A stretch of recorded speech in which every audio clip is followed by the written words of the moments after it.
Ele não te ama mais. A frase atingiu Marina com a força de um soco no estômago, dita por uma voz que ela mal reconheceu como a sua. Estava parada em frente ao espelho do banheiro, a mão pousada sobre o ventre ainda liso, o teste de gravidez positivo esquecido na pia de mármore. Do lado de fora, a porta do apartamento se fechou. Eduardo tinha chegado. O som dos sapatos caros dele, no piso de madeira, era um relógio marcando o tempo que ela não tinha mais. O casamento de 4 anos havia se tornado um longo corredor silencioso. Marina, aos 32, gerente de marketing, conhecia o poder das narrativas, sabia como construir uma marca, como vender uma ideia, como criar uma conexão emocional. Mas a conexão com o próprio marido, Eduardo, 38, havia se rompido. O fio estava solto, balançando no vazio. Ele não a olhava mais, não de verdade. Os olhos dele passavam por ela, como se ela fosse parte da mobília cara do apartamento, com vista para o mar de Florianópolis. As conversas eram monólogos logísticos sobre contas a pagar e agendas a cumprir. Vou para São Paulo na terça, volto na quinta. Reunião urgente com investidores. O projeto de Curitiba se estendeu. As justificativas eram sempre vagas, profissionais, inquestionáveis. Eram paredes. Naquela noite, ele entrou no quarto e nem notou que ela não estava na cama. A luz do closet se acendeu e ela ouviu o zíper de uma mala se abrindo. Outra viagem. Ele saiu de lá, já trocado, vestindo uma camisa de linho que ela nunca tinha visto. Vou precisar ir para Curitiba de novo, ele disse, sem encará-la, o foco nos botões do relógio. Surgiu um imprevisto no projeto. Marina sentiu uma contração na base da garganta. De novo? Você acabou de voltar. A cabeça dele se ergueu minimamente. A irritação em seu rosto era visível, uma rachadura fina na máscara de indiferença. Marina, é trabalho. Você sabe como é. Ela não sabia, não mais. O trabalho dele costumava ser algo que compartilhavam, discutiam, celebravam. Agora era um cofre trancado. Tudo bem, ela respondeu, a voz mais baixa do que pretendia. Ele pegou a mala de mão e foi em direção à porta. Não houve beijo. Não houve um "se cuida". Apenas um aceno rápido por cima do ombro. Tranco a porta. A porta se fechou. O som da fechadura girando foi definitivo. Marina ficou parada no meio do quarto. O ar parecia denso, difícil de respirar. Ela caminhou até a janela, observando o carro de Eduardo sair da garagem e desaparecer na Avenida Beira-Mar Norte. Curitiba. A mentira tinha um nome de cidade. Um impulso frio e irracional a dominou. Ela pegou o celular. O aplicativo da seguradora do carro estava ali, esquecido numa pasta de utilidades. Ela nunca o usara. Abriu. Login, senha. A localização do veículo piscou na tela. Um ponto azul pulsando. Não estava na estrada para Curitiba. O ponto estava fixo em Jurerê Internacional. A respiração dela ficou presa no peito. Jurerê, um bairro de luxo, praias, festas e hotéis caros. A 25 minutos de onde ela estava. O tremor começou nas mãos. Ela tentou segurar o celular com mais firmeza, mas os dedos não obedeciam completamente. A tela mostrava um mapa. O ponto azul estava parado sobre o endereço de um dos hotéis mais exclusivos da região. Um lugar onde jantares custavam o equivalente a um salário mínimo e diárias eram reservadas com meses de antecedência. Ela não pensou. Apenas agiu. Trocou de roupa, colocando um vestido preto, simples. Pegou a chave do seu próprio carro. Não havia um plano. Havia apenas uma necessidade visceral de ver, de confirmar o que seu corpo já sabia. Dirigir até lá foi um borrão. As luzes da cidade passavam pelas janelas como riscos de neon. A cada quilômetro, uma voz na sua cabeça gritava para ela voltar, para não ir, para deixar a mentira intacta, porque talvez a verdade fosse insuportável. mas seus braços continuavam firmes no volante, guiando o carro em direção ao ponto azul no mapa. Quando chegou, estacionou a uma distância segura. O hotel era imponente, uma fortaleza de vidro e luzes quentes. Ela saiu do carro e sentiu as pernas fracas, como se a gravidade a puxasse para o chão. Respirou fundo. O ar salgado da noite não trouxe alívio. Ela entrou no lobby, discreta. Ninguém a notou. Seguiu o fluxo de pessoas bem vestidas em direção ao restaurante. O som era abafado. Talheres, conversas baixas, uma música ambiente que parecia zombar dela. E então ela o viu. Eduardo estava sentado a uma mesa perto da janela, com vista para a piscina iluminada. Ele não estava sozinho. A mulher à sua frente era jovem, elegante. Usava um vestido vermelho que contrastava com a pele bronzeada. Pulseiras de ouro brilhavam em seu pulso cada vez que ela gesticulava. Eles riam. A risada dele era alta, solta, uma risada que Marina não ouvia há anos. Ele ergueu a taça de vinho, brindando com ela. E então ele estendeu a mão sobre a mesa e segurou a dela. O polegar dele acariciava as costas da mão da mulher. Um gesto íntimo, um gesto que um dia fora dela. Naquele segundo, o tempo parou. O som do restaurante desapareceu. As luzes se ofuscaram. Tudo o que existia era aquela imagem. O marido dela, o pai do filho que ela carregava, amando outra pessoa. Marina não chorou. Ela não gritou. Ela congelou. Uma camada de gelo se formou sobre sua pele. Ela sentiu o próprio coração bater devagar, um tambor abafado e distante. Ela apenas observou. Memorizou o rosto da mulher, o sorriso de Eduardo, a maneira como ele a olhava. Ela se virou. Caminhou para fora do hotel, passo a passo, a coluna ereta.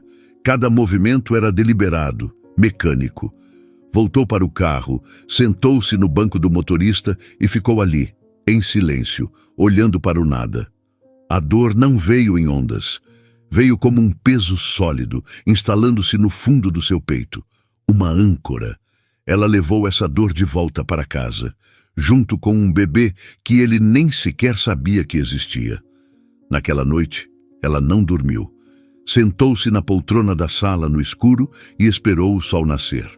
Quando os primeiros raios de luz entraram pela janela, uma decisão havia se formado.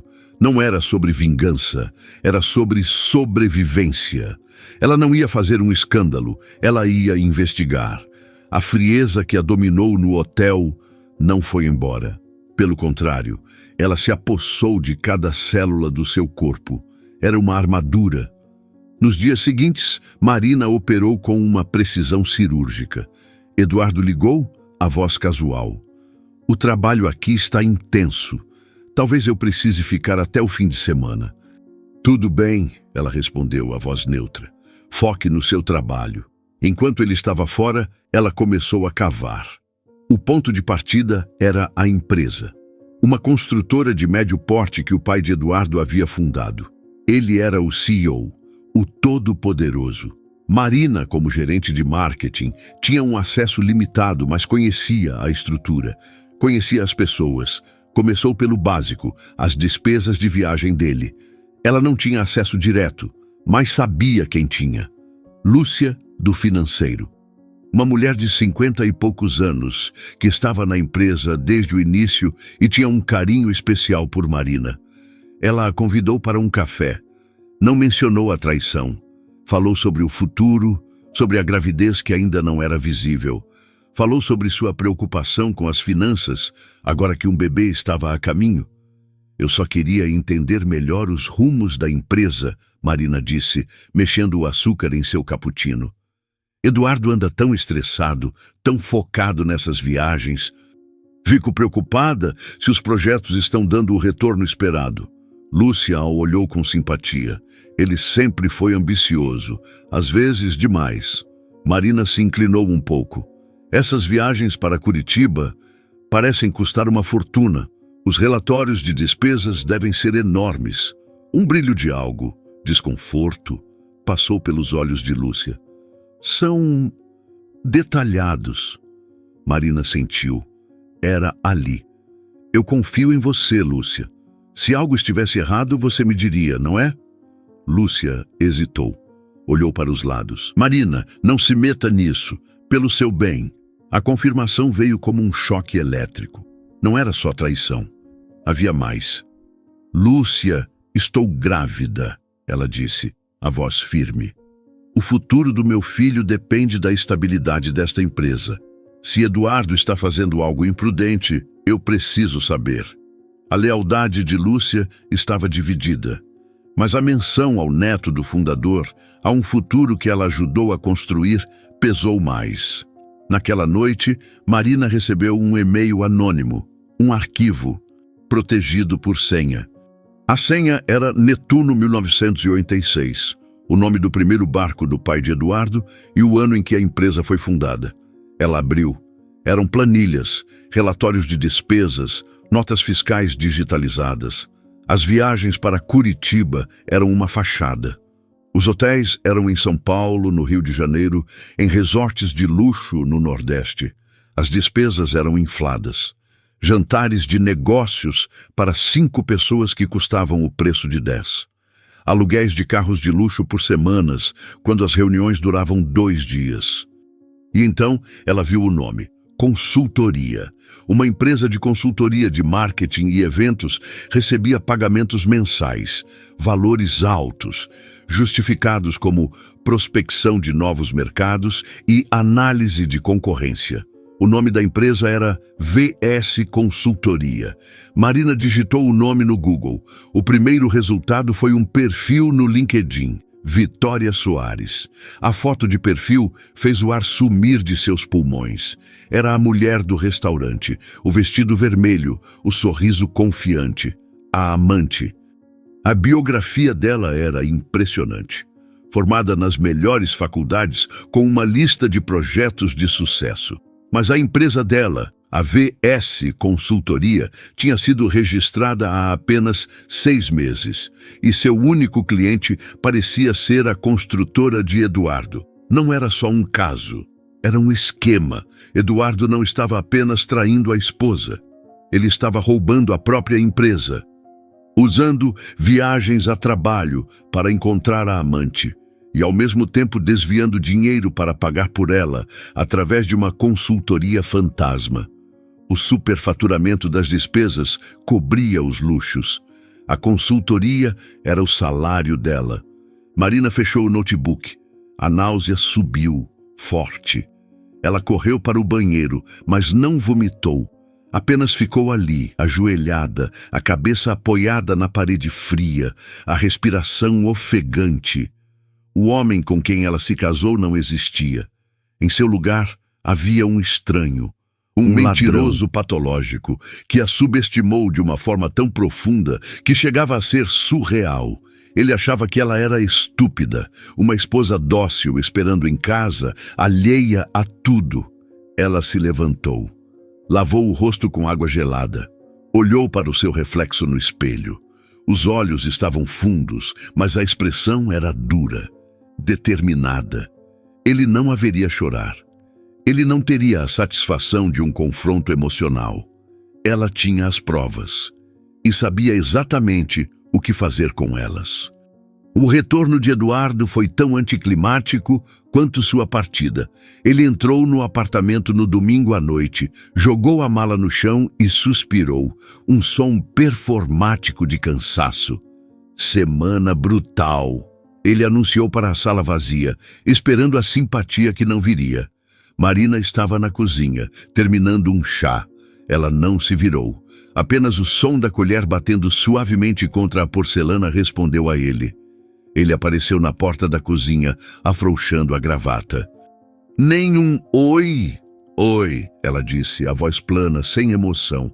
Ela se virou e o encarou. Pela primeira vez em meses, ela o viu de verdade. Não como o marido ausente, mas como o homem das planilhas, o homem do restaurante em Jurerê. A camisa de linho, a mesma que ele usava quando partiu, estava levemente amassada. O cheiro dele era uma mistura do perfume caro de sempre com algo mais, algo que não pertencia à casa deles. Aconteceu alguma coisa? Ele perguntou, a testa franzida numa falsa preocupação. Ele estava sondando o terreno, tentando medir o humor dela. Não, só uma semana longa, ela respondeu, usando as palavras dele contra ele. Ela passou por ele, o corpo se desviando para não haver contato, e foi para o quarto. A distância que ela impôs naquela noite foi diferente. Não era a distância magoada de antes, era uma distância fria, clínica. Eduardo sentiu a mudança na atmosfera. Ele tentou uma aproximação na cama, a mão buscando a cintura dela por baixo do edredom.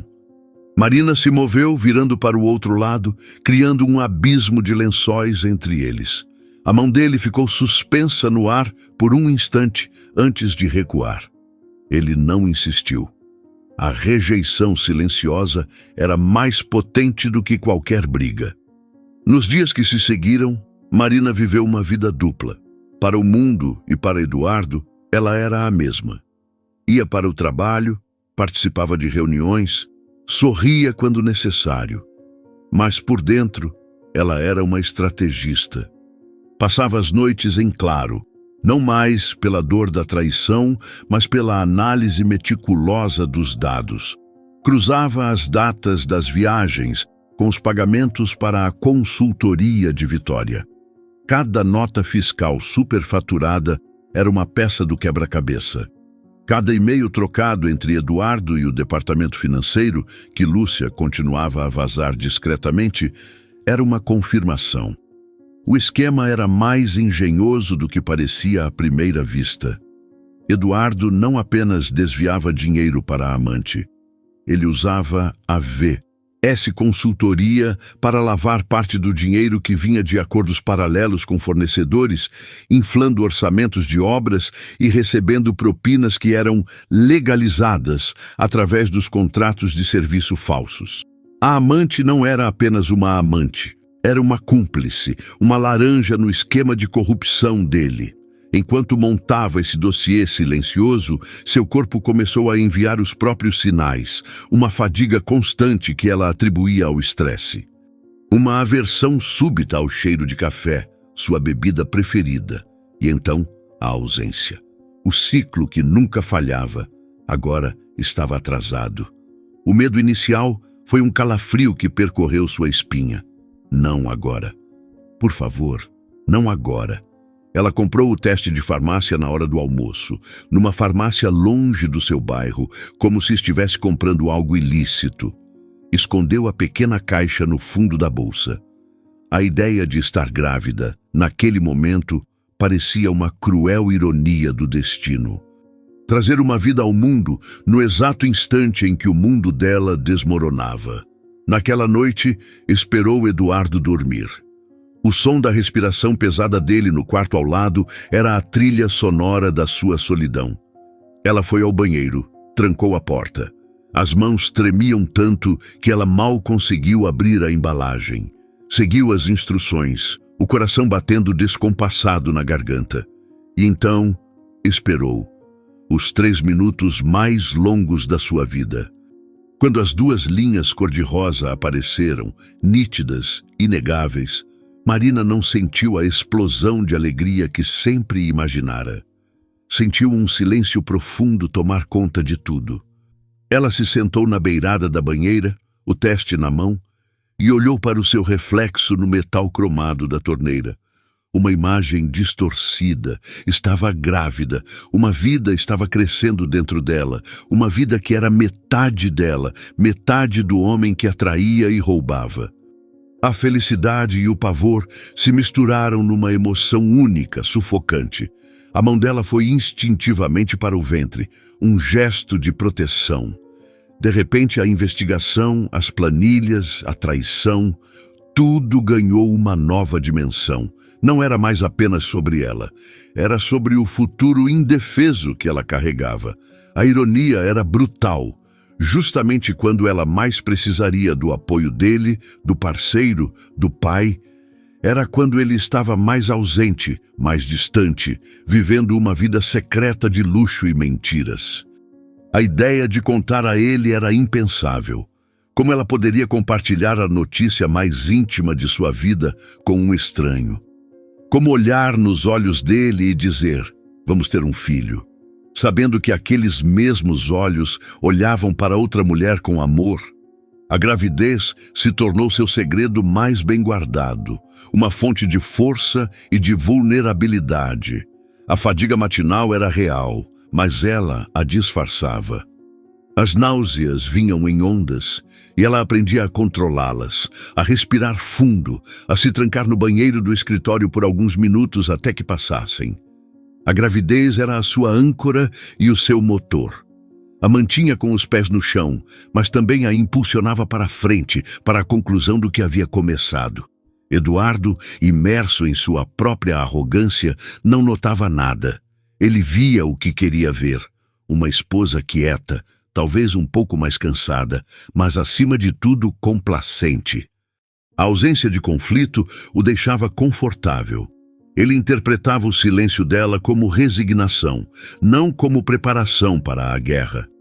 Você está tão quieta ultimamente, ele comentou uma noite, enquanto assistiam a um filme que nenhum dos dois estava prestando atenção. Só estou cansada, ela respondeu, os olhos fixos na tela. Talvez você devesse tirar umas férias, ir para um spa. Eu pago. A oferta era um gesto de culpa, uma tentativa barata de limpar a consciência. Pague para ela ir embora, para que ele pudesse ter a casa só para si. Não precisa, estou bem, ela disse. E pela primeira vez, ela sentiu uma pontada de pena dele.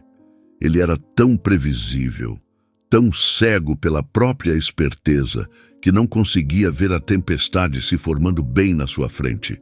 A investigação estava quase completa. Marina tinha tudo.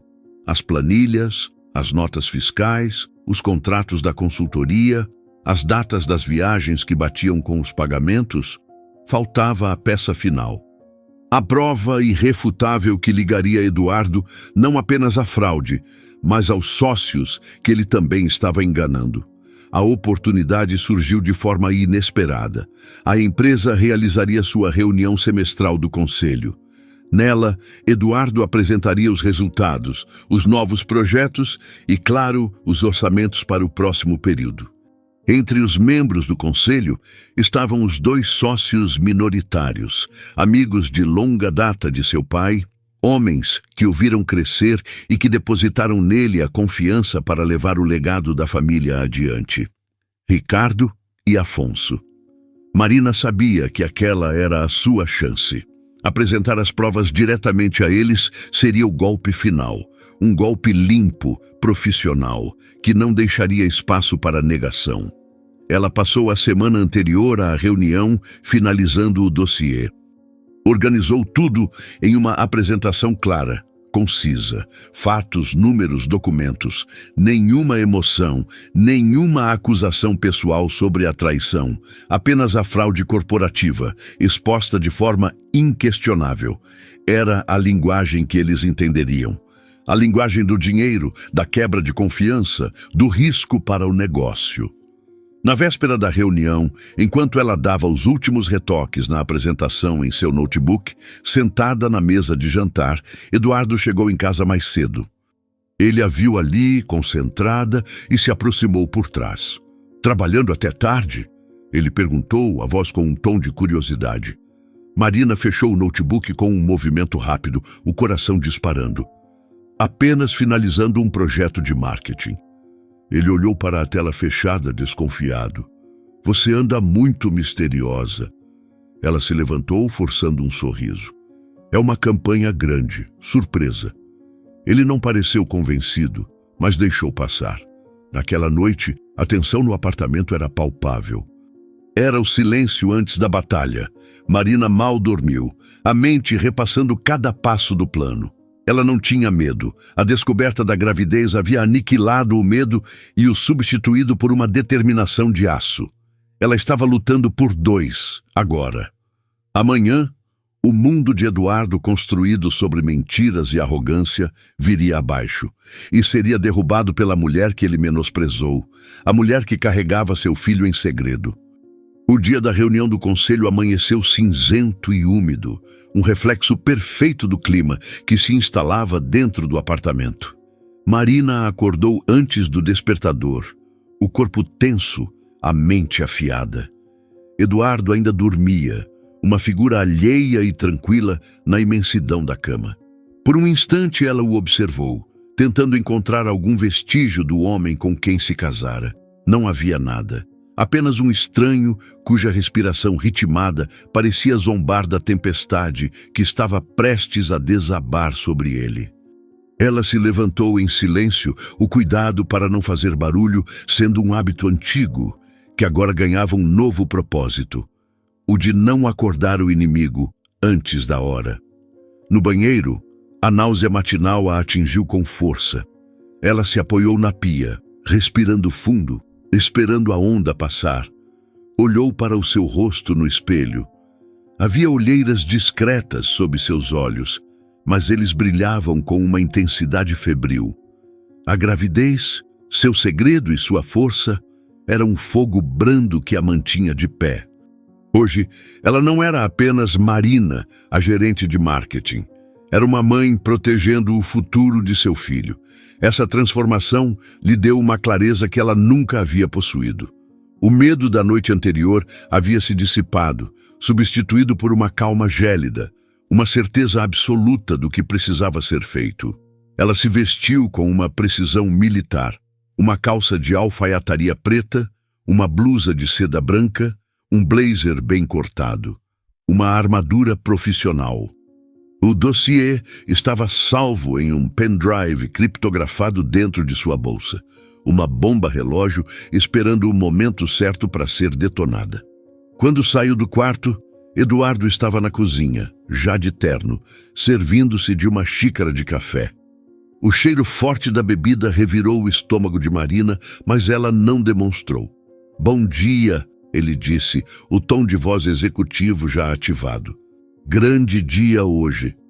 Havia um brilho de excitação em seus olhos, a arrogância de um homem que acredita estar no controle total do jogo, prestes a apresentar seus feitos e garantir mais poder. "Sim, grande dia", ela concordou, a voz neutra, enquanto pegava uma maçã. A duplicidade das palavras pairou no ar, mas ele, cego pelo próprio ego, não percebeu. "Vou apresentar o novo projeto de expansão para o Nordeste. Ricardo e Afonso vão ficar impressionados com os números." Ele continuou, gabando-se. A consultoria da Vitória fez um trabalho de prospecção impecável. Marina sentiu o gosto metálico na boca ao ouvir o nome dela ser pronunciado com tanta naturalidade, com tanto orgulho. Ele estava esfregando a fraude na cara dela sem nem mesmo saber. Ela apenas assentiu, deu uma mordida na maçã e se afastou. "Preciso ir. Tenho uma reunião cedo." "Nos vemos no escritório", ele disse, já distraído, revisando algumas anotações em seu tablet. O caminho até a empresa foi surreal. As ruas de Florianópolis, a ponte, a paisagem familiar, tudo parecia pertencer a uma outra vida. Dentro do carro, Marina repassou o plano. Ela não iria invadir a reunião do conselho. Isso seria dramático, impulsivo. Sua estratégia era mais sutil, mais inteligente. Ela havia agendado um alinhamento de marketing urgente de 15 minutos com Ricardo e Afonso, 30 minutos antes do início da reunião principal com Eduardo. A desculpa era a necessidade de aprovar uma verba emergencial para uma campanha digital. Era plausível, era o seu trabalho. Ao chegar na empresa, o ar no andar da diretoria estava carregado de uma formalidade tensa. Secretárias andavam apressadas, o cheiro de café e papel era onipresente. Marina viu Eduardo entrar em sua sala, a porta se fechando atrás dele. Ele estava em seu habitat natural, o rei em seu castelo. Ela foi diretamente para a sala de Ricardo, bateu na porta.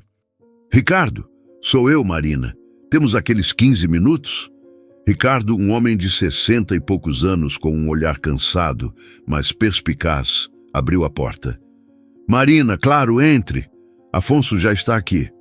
Afonso, o outro sócio, mais expansivo e enérgico, estava sentado em uma das poltronas. Ambos a cumprimentaram com um afeto paternal. Eles a conheciam desde que ela começara a namorar Eduardo. Vi-la ali, profissional e séria, era algo rotineiro para eles. Então, qual a urgência? Perguntou Afonso sorrindo. Marina fechou a porta. A adrenalina começou a pulsar em suas veias, mas sua voz saiu calma, controlada. A urgência não é sobre marketing, é sobre a empresa. E eu peço que, antes de qualquer coisa, vocês me escutem até o fim, pela memória do pai de Eduardo e pelo futuro deste lugar. A mudança no tom dela foi imediata. Os sorrisos desapareceram dos rostos deles. A formalidade deu lugar a uma atenção aguda. Ricardo ajeitou-se na cadeira. Você está nos assustando, Marina. O que aconteceu? Ela não respondeu com palavras. Abriu sua bolsa, pegou o pendrive e o conectou ao notebook sobre a mesa de Ricardo. Eu descobri algumas coisas que, infelizmente, envolvem o Eduardo. Em 10 minutos, ela apresentou tudo. A tela do notebook exibia as planilhas, os gráficos que ela mesma montara, as cópias das notas fiscais infladas, os contratos com a VS Consultoria.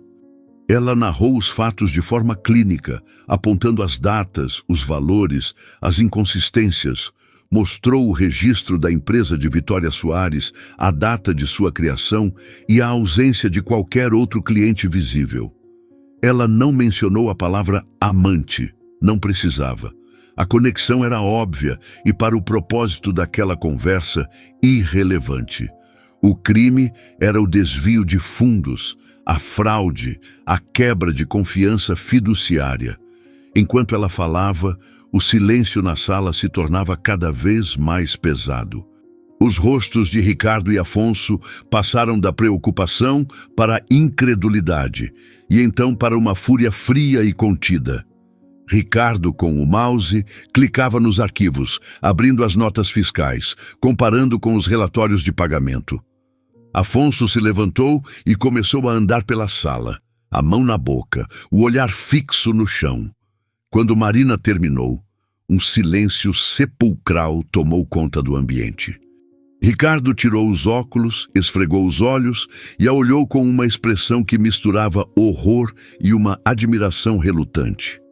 Marina, por que você está fazendo isso? Ele perguntou, a voz baixa, quase um sussurro. Ele é seu marido? Marina o encarou, a coluna ereta, a mão discretamente pousada sobre o ventre. Porque esta empresa foi o sonho do pai dele. E porque a minha lealdade está com a verdade, não com quem a esconde. E, acima de tudo, porque eu não vou permitir que o futuro da minha família seja construído sobre uma base de mentiras e roubo. A palavra família saiu com um peso que só ela compreendia inteiramente. Naquele momento, a porta da sala de Eduardo se abriu no corredor. Eles ouviram a voz dele animada, cumprimentando a secretária. Ele estava a caminho da sala de reuniões do conselho, pronto para o seu grande show. Afonso parou de andar e olhou para Ricardo.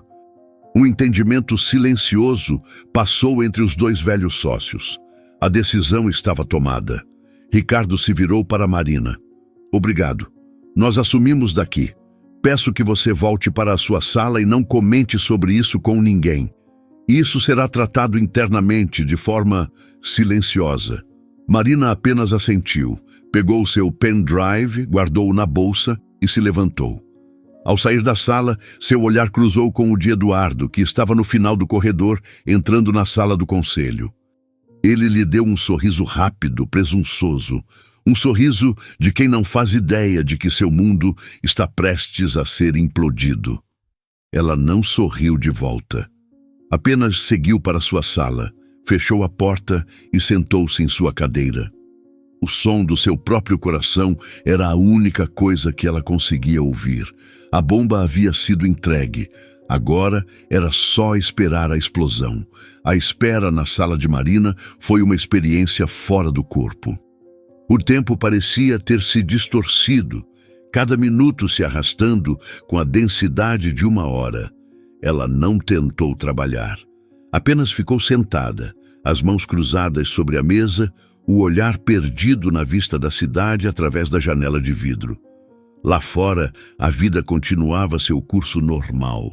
Carros se moviam, pessoas caminhavam, o mundo operava em sua feliz ignorância. Mas ali, naquele andar da diretoria, um universo estava prestes a colapsar. Ela ouvia os sons abafados do corredor, passos, telefones tocando, uma risada distante. E cada um deles parecia amplificado, carregado de um significado oculto. Ela não estava com medo do que aconteceria com Eduardo. Estava ansiosa pelo fim da farsa, pela libertação que a verdade, por mais brutal que fosse, traria. Do outro lado do corredor, na sala de reuniões do conselho, Eduardo começou sua apresentação com a confiança de um maestro regendo uma sinfonia que ele mesmo compôs. Ele distribuiu cópias de seu relatório, sorriu para Ricardo e Afonso e iniciou seu discurso sobre crescimento, inovação e as brilhantes perspectivas abertas pela nova estratégia de prospecção no Nordeste. Ele falava com fluidez, citando números e projeções que, em sua mente, eram a prova de sua genialidade como CEO. Ele não notou a quietude incomum dos dois sócios. Não percebeu que eles não abriam os relatórios que ele distribuiu, mas sim olhavam para seus próprios tablets, onde o dossiê de Marina estava aberto.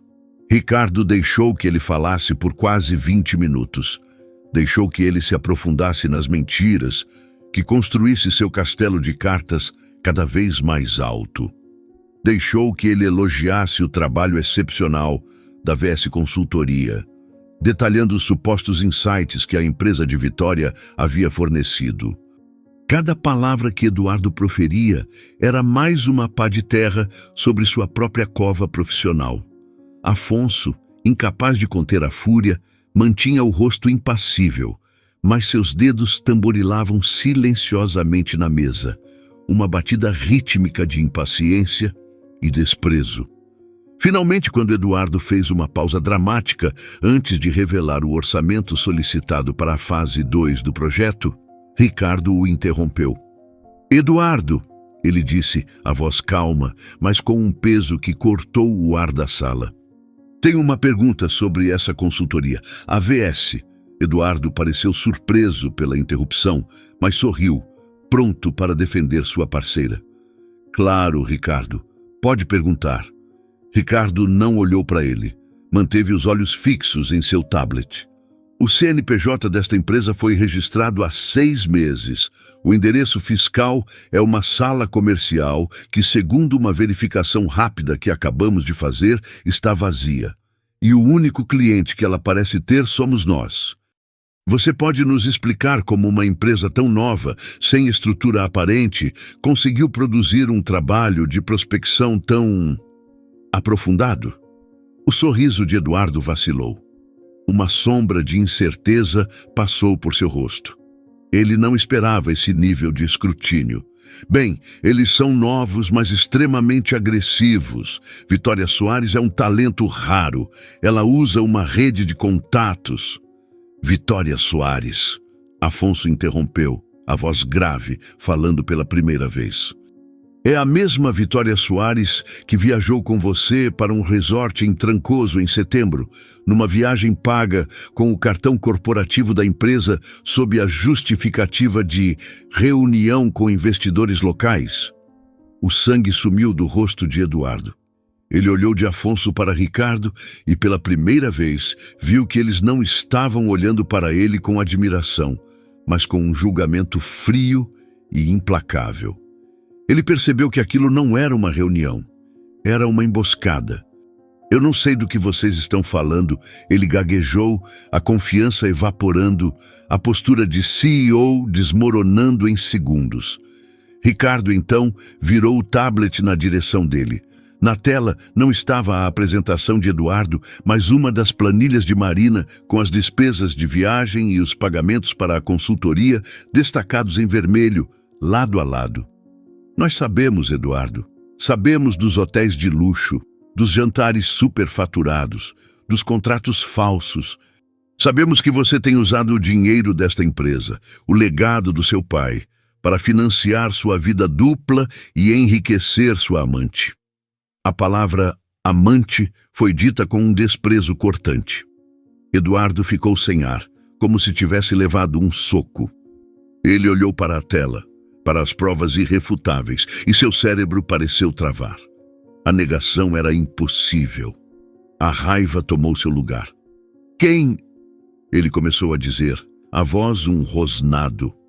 Quem mostrou isso a vocês? Ele pensou em Lúcia, no financeiro, em algum rival interno. Sua mente percorreu uma lista de suspeitos, mas nunca, nem por um segundo, pousou em Marina. Ela era invisível em sua equação de poder e traição. A fonte não importa, disse Ricardo levantando-se.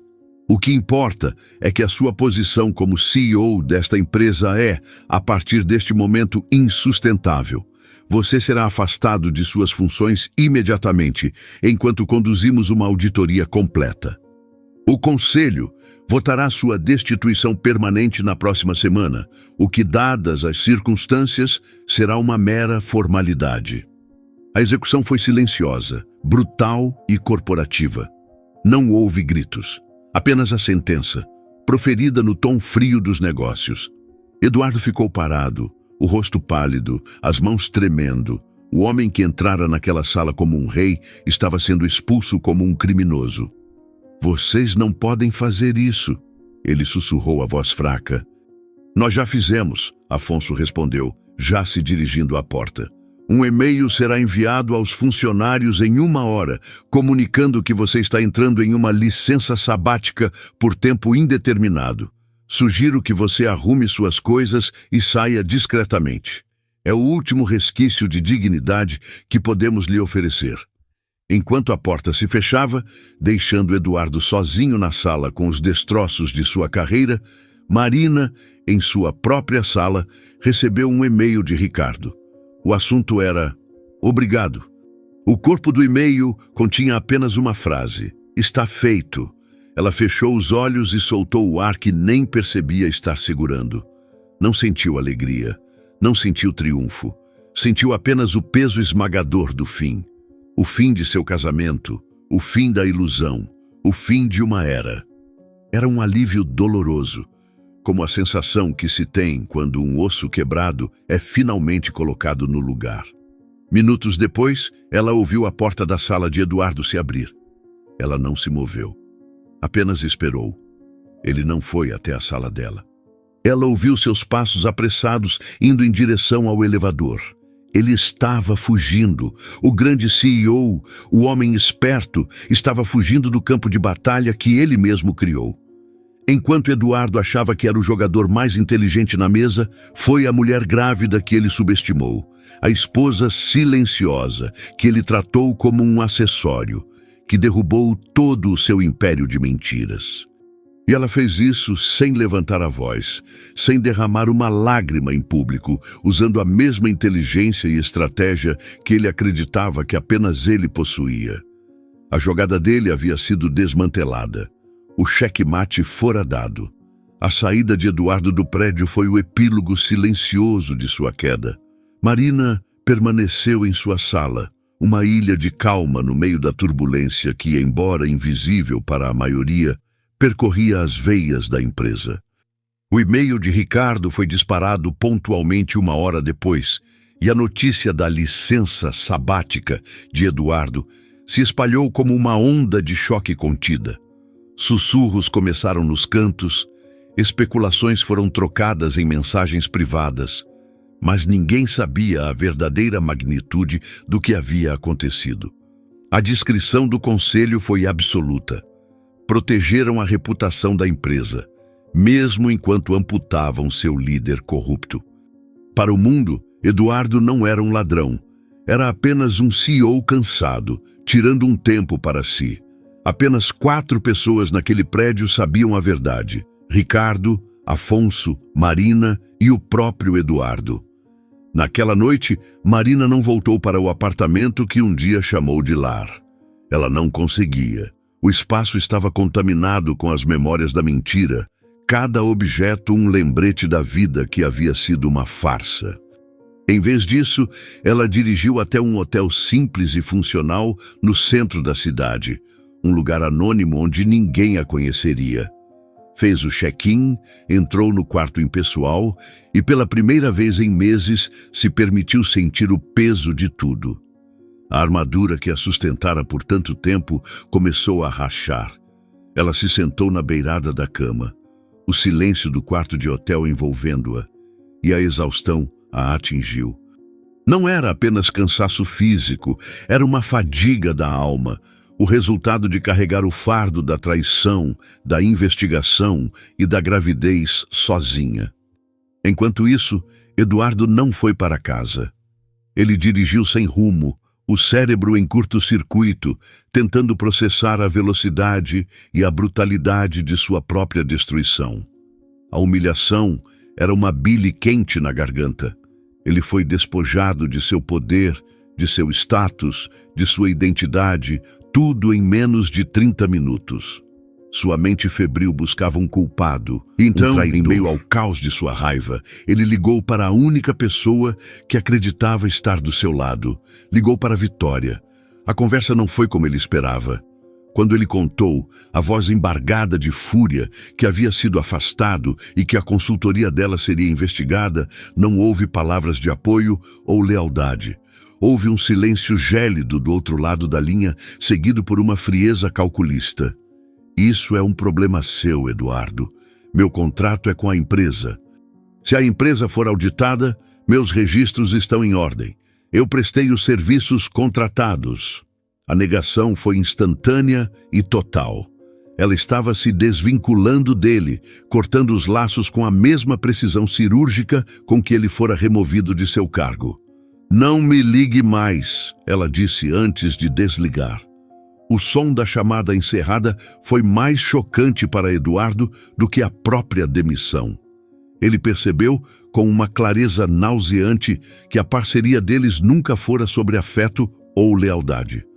Fora um negócio que acabara de falir. Ele estava sozinho, completamente e irremediavelmente sozinho. Foi nesse abismo de desespero que sua mente finalmente se voltou para a única pessoa que restava. Marina. Ele não ligou para ela por amor ou arrependimento. Ligou por hábito, por desespero, buscando o porto seguro que ele mesmo havia dinamitado. O telefone de Marina tocou, o nome Eduardo brilhando na tela. Ela olhou para o aparelho, o coração batendo um pouco mais rápido. Atendeu, mas não disse nada. Marina! A voz dele soou estranha, quebrada. Onde você está? Eu cheguei em casa e você não está aqui. Eu não estou em casa, ela respondeu, a voz desprovida de qualquer emoção. Houve uma pausa. Ele esperava perguntas, preocupação. Recebeu apenas o vazio. Eles me tiraram, Marina, Ricardo e Afonso. Eles me tiraram da empresa. Ele estava confessando, buscando a simpatia que sempre recebera. Eu sei, ela disse simplesmente. O silêncio do outro lado da linha foi profundo. O cérebro dele, já abalado, lutava para conectar os pontos. Como ela poderia saber? A menos que a realização o atingiu não como um raio, mas como uma onda lenta e gelada de horror. A quietude dela nos últimos meses. O mistério, a calma assustadora. Não fora resignação, fora um plano. Foi você, ele sussurrou, a acusação misturada com uma descrença atordoada. Foi você que contou a eles. Eu apresentei os fatos, ela corrigiu, a voz firme como aço. As decisões foram deles. Ele começou a gritar. Uma torrente de acusações, de raiva, de autocomiseração. Ele a chamou de traidora, de louca. Disse que ela havia destruído a vida dele. Marina ouviu tudo em silêncio, o telefone afastado da orelha. As palavras dele não a atingiam mais. Eram apenas o som de um homem se afogando em suas próprias escolhas. Quando ele finalmente parou, ofegante, ela disse apenas 2 palavras. Acabou, Eduardo. E desligou. Bloqueou o número dele. Naquele momento, o último fio que prendia a sua vida antiga foi cortado. No dia seguinte, ela contratou uma advogada de divórcio, uma das melhores da cidade. Foi direta e objetiva. Apresentou as provas da fraude, explicando que isso seria usado não para chantageá-lo, mas para garantir um processo de divórcio rápido, silencioso e inquestionável. Ela não queria o dinheiro dele, queria sua liberdade. Foi durante a primeira reunião com a advogada que a realidade a atingiu de uma nova forma. A advogada, uma mulher pragmática e experiente, começou a fazer as perguntas padrão. "Vocês têm filhos?" Marina respirou fundo. "Eu estou grávida." A expressão da advogada suavizou por um instante. "Ele sabe?" "Não." A revelação mudou a dinâmica. A gravidez não era mais apenas um segredo pessoal. Era um fato legal, um fator que alteraria completamente o divórcio, a partilha, o futuro. A advogada explicou as implicações. Pensão, guarda, direitos paternos. Eduardo, apesar de tudo, teria direitos sobre a criança. A ideia fez o estômago de Marina se revirar. Foi então que Eduardo, em seu desespero, cometeu seu erro final. Sem conseguir contatá-la, ele foi até a empresa na esperança de encontrá-la, de confrontá-la, mas sua entrada já estava barrada. Humilhado mais uma vez, ele fez a única coisa que sua mente egocêntrica conseguiu pensar. Tentou usar a emoção como arma. Ligou para a mãe de Marina. A conversa foi um desastre. Ele contou uma versão distorcida da história, pintando-se como uma vítima de uma conspiração corporativa e de uma esposa fria e distante. E então, na tentativa de gerar simpatia, ele disse a frase que selaria seu destino.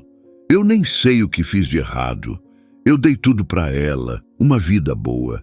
E agora ela me abandona. Talvez seja melhor assim. Nunca tivemos filhos. Não há nada que nos prenda." A mãe de Marina, que sabia da gravidez desde o início, que fora o único apoio silencioso da filha, sentiu uma fúria glacial. Após desligar o telefone, ela ligou para Marina e contou o que ele havia dito.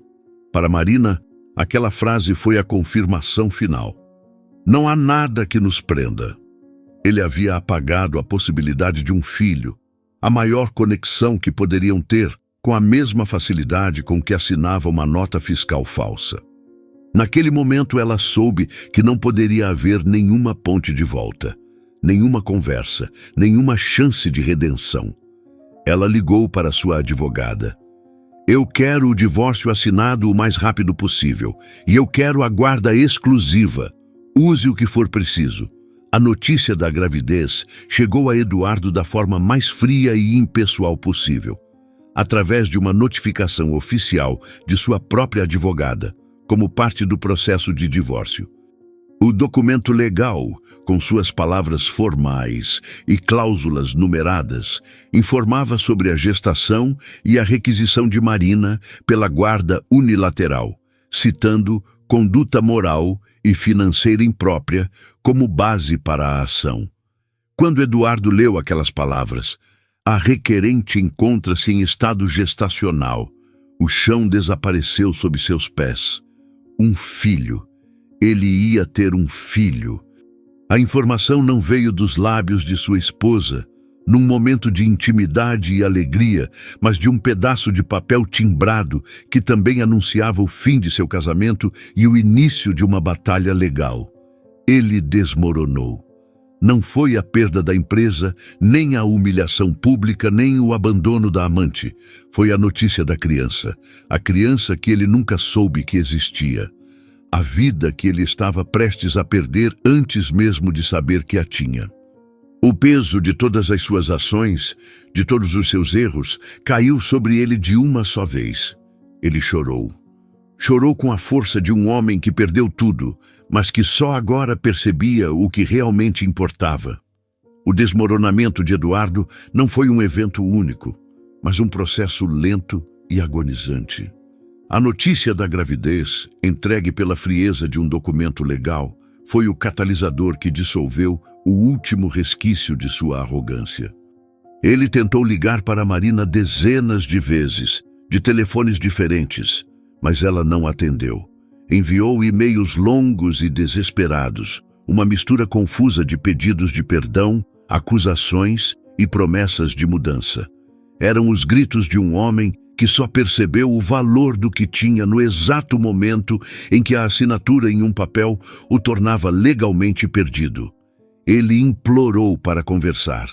Apareceu no hotel onde ela estava hospedada, mas a recepção, instruída pela advogada de Marina, barrou sua entrada. Ele a esperou no estacionamento do trabalho dela, uma figura patética encostada em seu carro, o mesmo carro que antes era um símbolo de seu poder e agora parecia apenas um acessório de sua derrota. Quando Marina saiu do prédio, no final do dia, e o viu ali, ela não hesitou. Continuou caminhando em direção ao seu próprio carro, a expressão neutra. "Marina, por favor." Ele chamou, a voz rouca. Ele correu até ela. 5 minutos. É tudo o que eu peço. Ela parou, mas não o olhou diretamente. Seu olhar estava fixo em um ponto além dele. "Não temos nada para conversar, Eduardo." "Temos sim, nós vamos ter um filho." Ele disse, a palavra filho dita com uma mistura de pavor e maravilhamento. "Eu errei. Eu sei que errei. Eu me perdi. O mundo corporativo subiu para a minha cabeça, a pressão. Eu fui um idiota, um fraco. Mas eu posso consertar. Nós podemos consertar. Pelo nosso filho." Era um discurso ensaiado no desespero, as desculpas clássicas de um homem encurralado. Mas para Marina, as palavras eram ocas, desprovidas de qualquer significado real. Eram apenas ruído. "Você não se perdeu, Eduardo. Você fez escolhas." Ela respondeu, a voz calma, mas cortante como vidro. "Você escolheu mentir todos os dias. Escolheu me desrespeitar. Escolheu roubar a empresa que seu pai construiu. E escolheu fazer tudo isso enquanto eu carregava nosso filho. Essas não foram perdas de rumo. Foram decisões." O rosto dele se contraiu em dor. "Eu me arrependo. Juro que me arrependo. Eu amo você." A declaração de amor, dita naquele momento, foi a ofensa final. Era tão falsa quanto as notas fiscais que ele assinara. "Não!" ela disse, finalmente olhando nos olhos dele. E ele viu que não havia raiva ali. Não havia mágoa. Havia apenas um vazio, o espaço deixado por um sentimento que morrera. "Você não me ama. Você ama a ideia de me ter. Você ama a estabilidade que eu representava. E agora, você está com medo de perder o seu filho. Mas isso não é amor. É egoísmo." Ela se virou para ir embora, mas ele segurou seu braço. O toque dele foi repulsivo. Ela puxou o braço de volta com uma força que o surpreendeu. "Não toque em mim," ela ordenou, a voz baixa, mas carregada de uma autoridade inabalável. Naquele momento, Ricardo e Afonso, que saíam do prédio, viram a cena. Afonso começou a caminhar na direção deles, o rosto fechado numa expressão protetora, mas Ricardo o segurou pelo braço, balançando a cabeça. Aquela era a batalha de Marina. Ela entrou em seu carro e deu a partida. Eduardo ficou parado, assistindo-a se afastar, a figura dela desaparecendo no trânsito do fim de tarde. Era tarde demais. O perdão que ele buscava era uma moeda que não tinha mais valor. Nas semanas seguintes, o divórcio foi assinado. Marina já havia se mudado para um novo apartamento, um lugar menor, mais claro, que ela decorou do zero, um espaço que era só dela e de seu futuro filho. Enquanto isso, a auditoria na empresa revelou a extensão completa das fraudes de Eduardo. Para evitar um escândalo público que mancharia o nome da família e da empresa, Ricardo e Afonso fizeram um acordo. Eduardo renunciaria a todas as suas ações e a qualquer participação nos lucros, em troca do silêncio do conselho sobre os motivos reais de sua saída. Ele saiu sem nada, exceto a obrigação legal de pagar uma pensão alimentícia que seria calculada sobre um futuro que ele não tinha mais. Foi então que Ricardo procurou Marina. Ele a convidou para uma reunião e, com Afonso ao seu lado, fez uma proposta inesperada. Marina, nós vimos o que você fez, Ricardo disse, o tom formal, mas respeitoso. Sua inteligência, sua coragem e, acima de tudo, sua integridade, mesmo sob uma pressão inimaginável. São qualidades raras. A empresa precisa de uma nova liderança no marketing, alguém que entenda nosso legado, mas que tenha uma visão de futuro. Alguém em quem possamos confiar. Nós gostaríamos de oferecer a você o cargo de diretora de marketing. A oferta a deixou sem ar. Era o reconhecimento de seu profissionalismo, de sua força, de sua postura. Era a validação que ela não buscou, mas que merecia profundamente. Ela aceitou. Eduardo chorou quando soube de tudo. Chorou quando o oficial de justiça entregou os papéis do divórcio finalizados. Chorou quando viu o anúncio interno da promoção de Marina. Mas suas lágrimas não eram pelo fim do casamento. Eram pela percepção esmagadora de quem ele realmente havia perdido. Ele não perdeu apenas uma esposa, ele perdeu a mulher que, em silêncio, era mais forte, mais inteligente e mais capaz do que ele jamais fora.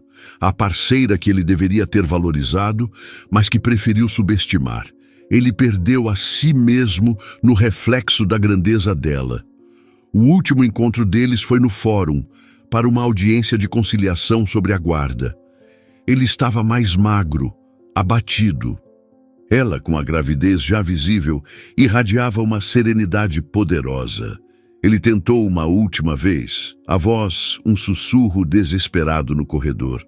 Eu só queria que você acreditasse que eu mudei. Marina o olhou, a mão repousando protetoramente sobre a barriga. E então, ela deu a ele sua sentença final. As palavras que ecoariam na mente dele pelo resto de seus dias. Eu não preciso que você acredite em mim. Tenho uma vida inteira para mostrar para o meu filho o que é amor de verdade. E virou as costas, caminhando em direção ao seu futuro, deixando-o para trás com o fantasma de suas escolhas. O que você achou desta história? De 0 a 10, que nota você daria? Inscreva-se no canal e clique no sino para receber todas as nossas histórias. E aproveite para assistir mais uma história surpreendente clicando na tela. Obrigado e até a próxima.